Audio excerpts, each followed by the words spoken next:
जमकर पिटाई हुआ रोशन रोही का। चलिए दोस्तों, इस वीडियो में हम रोशन रोही और आशीष यादव को लेकर आप सभी लोगों को बहुत ही बड़ा अपडेट देने वाला हूं, तो वीडियो को लास्ट तक देखना। लेकिन आप सभी लोग हमारे इस चैनल भोजपुरी मिसाइल पहली बार हैं तो चैनल को सब्सक्राइब जरूर कीजिएगा।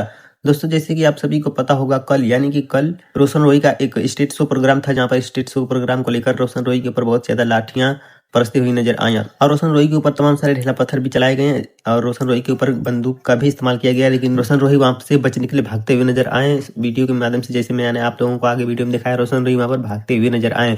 जी हाँ दोस्तों, यह सब सिर्फ इसलिए हुआ कि वहां पर परमिशन नहीं लिया गया था कानून से, यानी कि वहां पर कानून से परमिशन नहीं लिया गया था, इसलिए रोशन रोही के ऊपर ढेला पत्थर चलाया गया था। अगर रोशन रोही वहां पर परमिशन लेके जाते तो वहां पर कुछ भी नहीं होता। लेकिन आप सभी की जानकारी के लिए बता दें, 1 से 2 दिन पहले वहां पर आशीष यादव का भी स्टेज शो था और वहां पर आशीष यादव को भी ढेला पत्थर से मारा गया था। लेकिन वहां पर भी आशीष यादव ने भी कानून का सपोर्ट नहीं लिया था, इसीलिए दोनों लोगों को वहां से भगाया जा रहा है। दोस्तों, यहाँ बताया जा रहा है कि आशीष यादव को जब मारा गया था तो वहां पर रोशन रोही के भी फैंस थे, उसी का बदला ले रहे हैं सब। फिर आशीष यादव को जितना फैन थे वो सब रोशन रोही से बदला ले रहे हैं कि हमारे स्टार को मारा जा रहा है तो हम भी मारेंगे। दोस्तों, यहाँ सब फैंस लोगों को ऐसा नहीं करना चाहिए था, क्योंकि फैंस लोग भगवान के स्वरूप होते हैं। और दोस्तों, चौंकाने वाली बात यही है कि रोशन रोही को वहाँ पर ढेला पत्थर मारा जा रहा था, रोशन रोही वहाँ पर भागते हुए नजर आए। मैंने आप लोगों के वीडियो में दिखाया, लेकिन रोशन रोही वहाँ पर कानून का सपोर्ट नहीं लिए थे, इसलिए उनको ऐसा सब झेलना पड़ा। लेकिन इसमें आप सभी लोगों का क्या राय है, कमेंट करके जरूर बताइएगा।